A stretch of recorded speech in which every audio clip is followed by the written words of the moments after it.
Hello guys, welcome back to my channel. Dan selamat datang bagi kalian yang pertama kali datang ke channel ini, dan semoga kalian semua baik-baik saja. Di video hari ini kita akan membahas kasus yang dialami oleh Stacey Kester.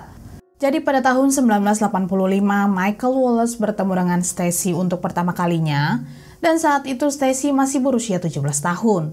Dan tidak membutuhkan waktu lama, mereka memutuskan untuk menikah dan mereka tinggal di Williamsport, New York. Dan setelah 3 tahun pernikahan, tepatnya pada tahun 1988, mereka memiliki putri pertama mereka yang diberi nama Ashley. Dan setelah bertahun-tahun, tepatnya pada tahun 1991, putri kedua mereka lahir yang diberi nama Brie. Dan mereka benar-benar keluarga yang sangat bahagia. Mereka juga sering bepergian sebagai keluarga yang bahagia, seperti melakukan perjalanan mengelilingi kota, yang tidak menghabiskan banyak biaya. Karena sebenarnya mereka juga tidak kaya, tapi mereka bahagia saat mereka menghabiskan waktu bersama dengan orang-orang yang mereka sayangi. Lalu pada akhir tahun 1999, Michael menderita penyakit yang tidak diketahui atau tidak bisa dijelaskan, dan itu terus berlanjut selama beberapa waktu. Selain itu, Michael juga menolak untuk pergi ke dokter walaupun anggota keluarga sudah mengingatkannya. Tapi kemudian pada tahun 2000 ambulans tiba di rumah mereka untuk membawa Michael ke rumah sakit. Tapi pada saat di perjalanan, Michael menghembuskan nafas terakhirnya. Ashley yang saat itu berusia 11 tahun menyalahkan dirinya sendiri karena dia satu-satunya yang bersamanya hari itu, dan dia tidak tahu bahwa wajah lucu yang dia lihat saat itu berarti tidak bernafas ataupun tidak bernyawa lagi. Setelah dilakukan pemeriksaan, dokter mengungkapkan bahwa Michael mengalami serangan jantung. Lalu dokter bertanya apakah Stacey ingin melakukan otopsi, tapi Stacey bilang itu tidak perlu. Tapi saudara perempuan Michael sangat curiga dengan hal ini. Dia tidak percaya saudaranya itu meninggal karena serangan jantung, jadi dia meminta untuk melakukan otopsi. Tapi Stacey tetap menolak dan mengatakan bahwa dia yakin dengan diagnosa para dokter. Dan karena Stacey adalah istrinya, jadi mereka mengikuti keputusannya dan dia segera dikuburkan tanpa melakukan otopsi. Lalu pada tahun 2003, Stacey bertemu dengan seorang laki-laki yang bernama David Kester setelah dikenalkan oleh salah satu teman mereka. Dan karena David memiliki perusahaan instalasi dan perbaikan AC, jadi Stacey juga bekerja di sana sebagai manajer. David adalah seorang pengusaha yang cukup bertanggung jawab dan seorang pengusaha yang sukses. Jadi David merupakan pilihan yang bagus bagi Stacey untuk memulai kehidupan yang baru. Meskipun sebelumnya David telah menikah dan memiliki seorang putra. Stacey lalu memperkenalkan David pada kedua putrinya Ashley dan Brie, tetapi mereka tidak terlalu menyukainya. Dan walaupun mereka sudah tinggal bersama sebagai keluarga, tapi pada kenyataannya mereka tidak benar-benar hidup sebagai keluarga. Jadi pada dasarnya mereka hanya tinggal bersama. Tapi kemudian pada tahun 2005, David menghadiri acara kelulusan sekolah menengah Ashley, dan dia sangat bangga pada saat itu. Dan itu benar-benar awal dari hubungan baik mereka, dan sejak saat itu mereka benar-benar memiliki lebih banyak waktu antara ayah dan anak perempuannya. Lalu pada bulan Agustus tahun 2005, sekitar jam 2 siang, Stacey menelpon kantor polisi setempat dari perusahaan David tempat dia bekerja. Stacey memberitahu mereka bahwa suaminya telah mengunci diri di kamar selama 1 hari. Setelah sebelumnya mereka bertengkar dan sepertinya David sangat marah lalu membawa sebotol minuman beralkohol ke kamarnya dan belum juga keluar. Dan David juga tidak datang ke kantor. Stacey juga bilang pada polisi kalau David terlihat sangat tertekan sebelumnya. Dan yang membuat Stacey semakin khawatir adalah karena David memiliki pistol. Tidak membutuhkan waktu lama, pihak kepolisian tiba di rumah keluarga Kester. Mereka mencoba mendengarkan suara melalui pintu dan mereka dapat mendengar seperti suara radio dan televisi sedang diputar. Mereka mencoba memanggil David, tapi David tidak memberikan jawaban. Jadi mereka membuka pintu secara paksa dan mereka menemukan David Kester terbaring telungkup di tempat tidur tanpa menggunakan pakaian. Dan dia ditemukan sudah meninggal. Pihak kepolisian juga menemukan ada 2 gelas di meja di samping tempat tidur. Yang satu diidentifikasi sebagai cairan anti beku dan di bawah tempat tidur mereka juga ditemukan sebuah dirijen anti beku. Anti beku atau antifreeze adalah bahan kimia yang dapat menurunkan titik beku cairan dan biasanya dipakai di dalam mesin pembakaran dan alat transfer panas lainnya seperti yang banyak digunakan di sayap pesawat dan juga HVAC yang kepanjangannya dalam bahasa Indonesia disebut dengan pemanasan, ventilasi, dan AC. Dan ketiga fungsi ini saling berhubungan karena menentukan suhu dan kelembapan udara dalam sebuah gedung. Lalu pada saat Stacy tiba di rumah, dia terkejut mendengar kabar ini. Dia mulai berteriak mengatakan bahwa dia tidak meninggal. Tapi setelah David ditemukan meninggal, hal itu sangat mempengaruhi semua keluarganya. Bahkan Ashley, anak perempuan yang awalnya tidak terlalu dekat dengannya karena ini sama seperti ayahnya David, ayah kandung mereka yang meninggal 5 tahun lalu karena serangan jantung. Dan hal itu adalah hal yang traumatis yang terjadi ketika mereka masih sangat muda dan mereka harus melaluinya lagi. Tim penyidik kemudian mulai melakukan penyelidikan dan awalnya petugas kepolisian melaporkan bahwa penyebab David Kester meninggal adalah bunuh diri setelah dia meminum cairan anti beku yang ditemukan di kamarnya. Tapi tidak lama kemudian, polisi menemukan sesuatu yang sangat aneh dengan hal ini. Mereka menemukan sidik jari Stacy pada gelas yang berisi anti beku dan terdapat Buster kalkun di tempat sampah di dapur yang memiliki DNA David Kester. Mereka mulai curiga Stacy Kester merekayasa kematian suaminya karena Buster kalkun ada di tempat sampah di dapur. Berarti dia harus keluar dari kamarnya dan meletakkannya sendiri ke dapur setelah menggunakannya. Atau mungkin Stacy menggunakan Buster kalkun untuk memaksa dia makan setelah dia menjadi terlalu lemah secara fisik. Stacy mendapatkan segalanya, yaitu berupa seluruh uang, properti, dan juga asuransi atas meninggalnya David. Walaupun sebenarnya David memiliki seorang putra yang dekat dengannya sebelum David dan Stacy menikah. Dan tentu saja polisi tidak mengabaikan hal ini semua. Mereka menjadi sangat curiga pada Stacy. Petugas kepolisian lalu memutuskan untuk melakukan penyadapan di rumah Stacy, jadi mereka bisa mendengarkan setiap panggilan telepon yang dilakukan dari rumah keluarga Kester. Selain itu, pihak kepolisian juga memasang kamera pengawas yang menghadap ke rumah keluarga Kester dan juga kuburan suaminya. Dan yang perlu kalian ketahui bahwa David telah dikuburkan berdampingan dengan Michael atas permintaan Stacy. Setelah pihak kepolisian memasang kamera pengawas, mereka mencoba mencari tahu atau mengamati perilaku Stacy selama di sana. Mereka ingin melihat kalau memang Stacy benar-benar tulus mencintai mendiang suaminya, maka dia akan datang mengunjungi kuburan mereka. Tapi sebenarnya walaupun Stacy tidak pergi ke sana, hal itu belum bisa membuktikan kalau Stacy bersalah. Karena memang orang-orang berduka dengan cara yang berbeda dan mungkin saja dia tidak pergi karena dia tidak bisa menangani kesedihannya. Pihak kepolisian kemudian mengetahui bahwa Stacy adalah seorang pembohong setelah mereka menemukan bahwa tidak ada catatan panggilan telepon tentang Stacy menelpon suaminya. Hal ini benar-benar membuat pihak kepolisian percaya bahwa ini bukan terjadi secara kebetulan dan sepertinya ini bukan pertama kali bagi Stacy. Lalu setelah David Kester meninggal, Stacy bersama anak-anaknya pindah dari rumah tersebut. Stacy juga menyadari kalau polisi melakukan penyelidikan atas meninggalnya David. Keluarga David termasuk mantan istri David, dia tidak pernah mengambil harta atau bisnis peninggalan David Kester. Jadi tidak ada yang tahu apakah Stacy pada saat itu telah mendapatkan semuanya, termasuk bisnis keluarga yang kemudian dijual oleh Stacy. Setelah pihak kepolisian curiga bahwa Stacy memiliki keterlibatan atas meninggalnya Michael dan David, dan mereka merasa bahwa satu-satunya cara untuk membuktikan bahwa Stacy adalah orang yang bertanggung jawab, jadi mereka menggali kuburan David Wallace, lalu mereka melakukan screening toksikologi, dan akhirnya mereka menemukan ada jejak cairan anti beku di dalam tubuh suaminya, dan itu merupakan bukti yang penting yang berhasil mereka temukan. 2 hari kemudian, tim penyidik datang ke rumah Stacy dan mengatakan padanya bahwa mereka hanya perlu mengisi beberapa dokumen untuk menyelesaikan kasus itu. Dan dia juga hanya perlu datang ke kantor polisi untuk berbicara dengan mereka. Tapi ketika dia diinterogasi, Stacy mulai menyadari kalau mereka sudah menjadikannya tersangka utama dari kasus ini.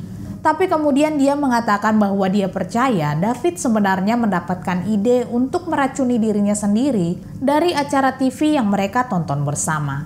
Lalu Stacy melakukan panggilan telepon kepada seseorang dan tentu saja petugas kepolisian mengizinkannya. seperti yang aku bilang sebelumnya kalau teleponnya telah disadap, tapi tidak diketahui juga apakah Stacy menyadari kalau teleponnya telah disadap. Jadi sebenarnya dia menelepon salah seorang teman dan mengatakan bahwa dia gugup karena dia tidak melakukannya. Lalu pada hari pertama Ashley kuliah, tim penyidik datang ke kampusnya untuk memberitahunya bahwa ayah tirinya, David, meninggal bukan karena overdosis ataupun bunuh diri. Dan kematian ayahnya Michael juga bukan karena serangan jantung, melainkan dibunuh oleh ibunya Stacy. Dan tentu saja Ashley benar-benar terkejut. Dia sangat marah kepada tim penyidik karena mereka telah menyalahkan ibunya dan dia tidak percaya sama sekali. Ashley justru percaya bahwa tim penyidik tidak tahu siapa yang harus disalahkan, jadi mereka hanya bisa menyalahkan ibunya Stacy.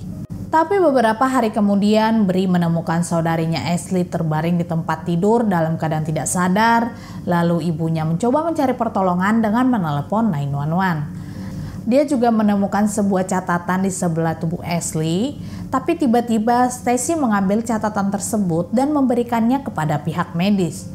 Catatan tersebut berisi tentang bagaimana Ashley menyayangi ibunya, dan kemudian dia mulai mengaku bahwa dia telah mengakhiri hidup ayahnya Michael dan juga ayah tirinya David.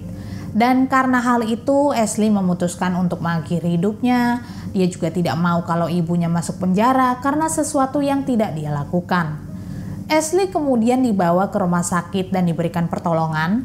Dan untung saja Ashley mendapat pertolongan dengan cepat karena setelah dilakukan pemeriksaan, pihak medis menemukan ada obat penghilang rasa sakit di tubuh Ashley. Jadi kemungkinan besar dia akan meninggal kalau mereka terlambat membawanya ke rumah sakit. Beberapa jam kemudian, setelah Ashley bangun, polisi mulai menanyakan informasi tentang catatan yang mereka temukan. Tapi Ashley tidak mengerti dan dia sangat bingung mengenai catatan itu. Tapi kemudian adiknya Bree datang menghampirinya dan mengatakan bahwa Ashley telah menulis surat sebelum dia ditemukan tidak sadar.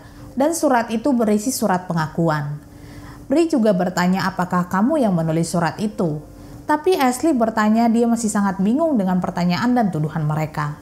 Lalu setelah Ashley cukup tenang, Ashley menceritakan pada tim penyidik apa yang sebenarnya dia alami hari itu pada hari di mana dia ditemukan tidak sadarkan diri.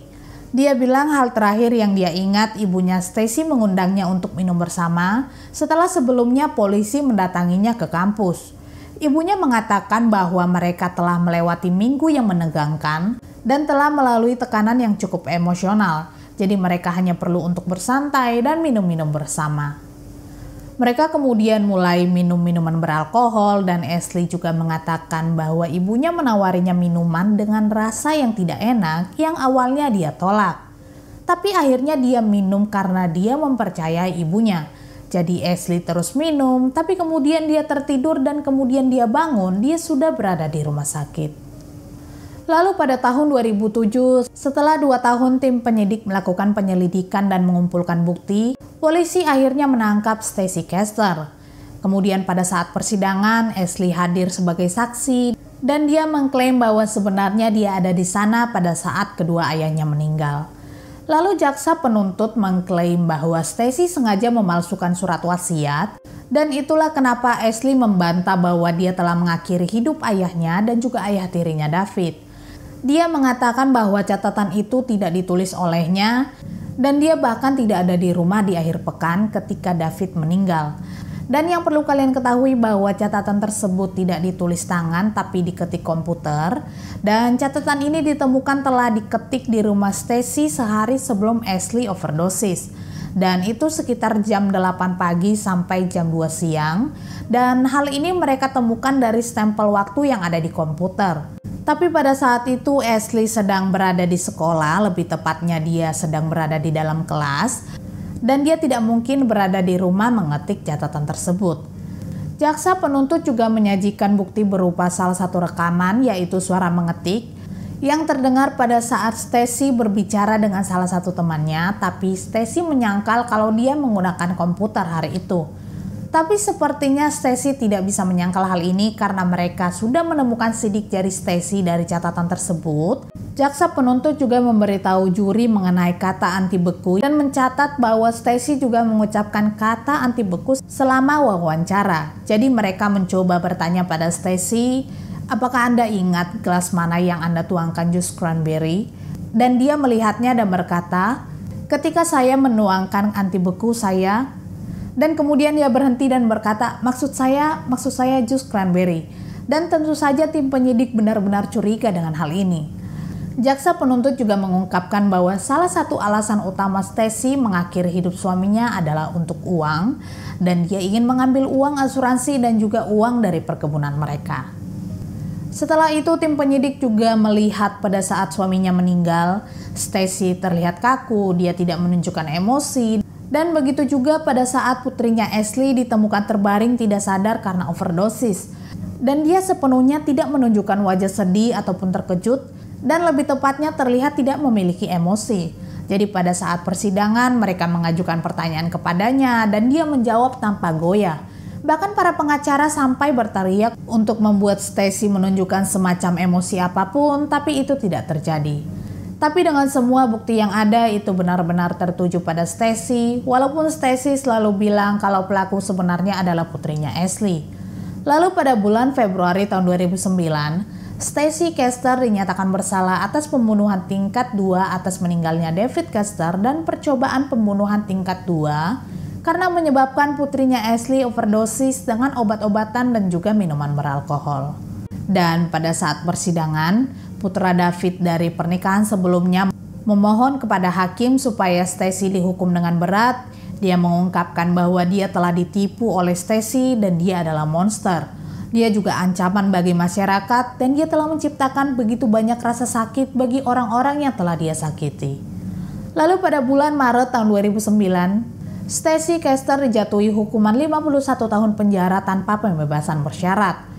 Hakim juga memberitahu Stacy bahwa dia belum pernah melihat orang tua yang berusaha mengakhiri hidup anak mereka dan menjebak anak mereka atas kejahatan yang mereka lakukan sendiri. Sementara Ashley yang begitu emosional juga mengatakan kepada hakim, saya tidak pernah tahu apa itu kebencian sampai sekarang. Meskipun aku membencinya, aku masih mencintainya pada saat yang sama. Itu benar-benar menggangguku dan itu sangat membingungkan. Bagaimana Anda bisa membenci seseorang dan mencintai mereka pada saat yang sama? Saya hanya berharap dia akan meminta maaf atas semua yang telah dia lakukan, termasuk semua kebohongan yang telah dia lakukan. Dan seburuk apapun hal itu, aku harus mengucapkan selamat tinggal Ibu. Sekeras apapun kamu mencoba dan aku akan bertahan karena sekarang aku dikelilingi oleh orang-orang yang menyayangiku. Dan saya akan melakukan hal-hal yang baik di dunia ini meskipun telah membuat saya menjadi seorang yatim piatu. Tapi keluarga Stacy, khususnya orang tuanya, justru percaya bahwa yang melakukan itu bukan putrinya Stacy, melainkan cucu perempuannya Ashley lah yang melakukannya. Tapi kembali lagi, bukti yang didapatkan justru mengarah pada Stacy. Kasus ini juga telah diliput oleh media dan bahkan memberikannya julukan Black Widow pada Stacy Kester, yang artinya seperti laba-laba betina melahap laba-laba jantan saat mereka tidak lagi berguna, dan dengan melahapnya dapat menguntungkan laba-laba betina. Sama seperti Stacy Kester, dia telah mengakhiri hidup suaminya saat dia berpikir kalau suaminya tidak lagi berguna. Dan suaminya juga tidak bisa berbuat apa-apa lagi untuknya, jadi dia memilih untuk menyingkirkan mereka untuk mendapatkan lebih banyak lagi keuntungan saat mereka tidak ada lagi, seperti uang asuransi dan harta peninggalan mereka. Stacy bahkan tidak pernah menghargai putri kandungnya sendiri dan justru mencoba untuk membuat putrinya menjadi kambing hitam atas perbuatan yang dia lakukan, dan dia juga tidak pernah meminta maaf pada kedua putrinya itu. Lalu pada tanggal 11 Juni tahun 2016, Stacy Kester ditemukan meninggal di selnya. Dan sebenarnya tidak ditemukan dengan jelas bagaimana dia meninggal, tapi kemudian pihak berwenang menentukan bahwa Stacy meninggal karena serangan jantung dan tidak ditemukan adanya bukti bahwa dia mencoba untuk mengakhiri hidupnya sendiri ataupun adanya permainan curang. Selain itu, kisah Stacy Kester juga telah diadaptasi ke dalam film yang berjudul Poison Love: The Stacy Kester Story. Dan kalian juga sudah bisa menonton film ini, dan kalian juga bisa memberikan opini kalian di kolom komentar mengenai kasus ini. Dan terima kasih banyak sudah menonton video ini, dan sampai jumpa di video selanjutnya.